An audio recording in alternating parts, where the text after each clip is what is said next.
I took a good look at it, and I saw something.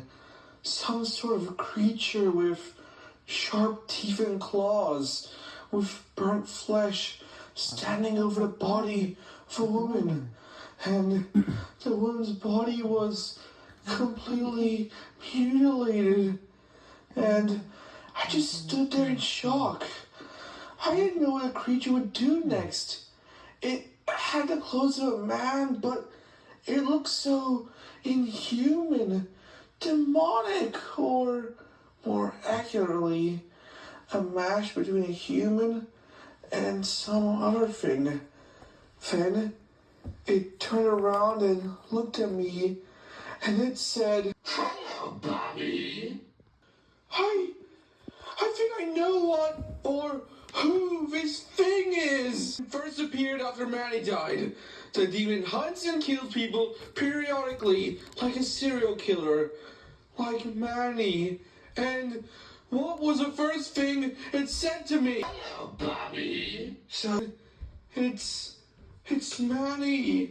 Manny then looked at me, and he could tell I realized it was him. "So you finally wising up, hey, Bobby?" I said, and he just laughed and continued. "This is only the beginning, Bobby. I'm gonna spread my carnage all across Plainview. Oh, I have big plans, and I can't wait for you to see them." No. I was supposed to stop you. I turned to look, and I saw a guy sitting in the back of the cell. I don't know what he was laughing at, but apparently my cellmate didn't share a sense of humor. My turn.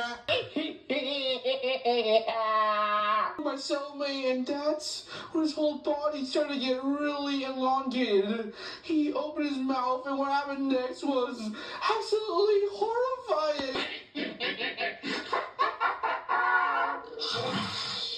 Petey ate my cellmate, and all I could do was just watch as my cellmate got torn apart by the teeth of whatever this thing was. I picked up the phone, and it wasn't Albert. "Hello, Bobby."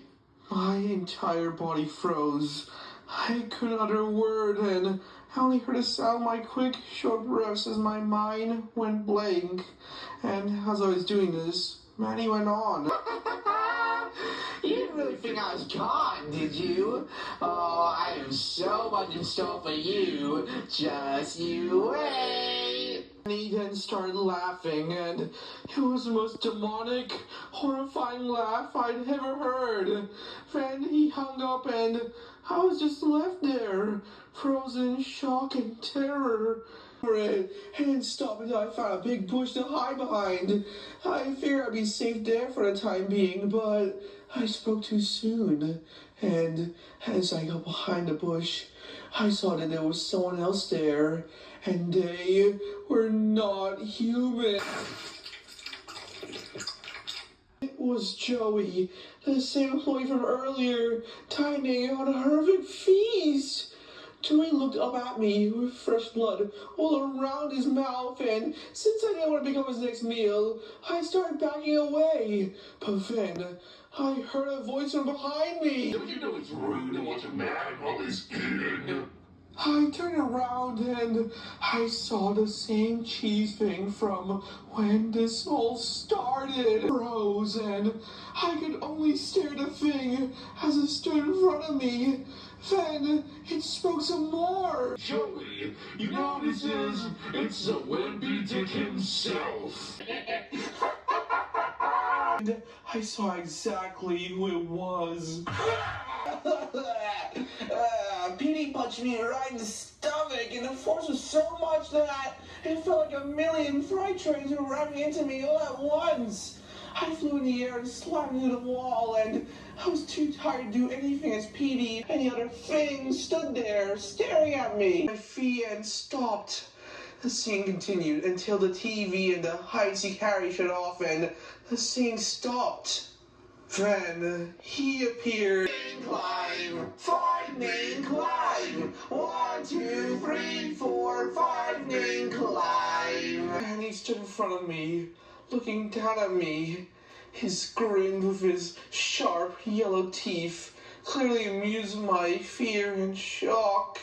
Then he spoke to me. You the best, aren't they, Bobby? Laughed and went on some more. Ever since you broke my attachment to you, I haven't been able to affect the physical world like I wanted to. So, I decided to call up a few old friends and have them do it for me.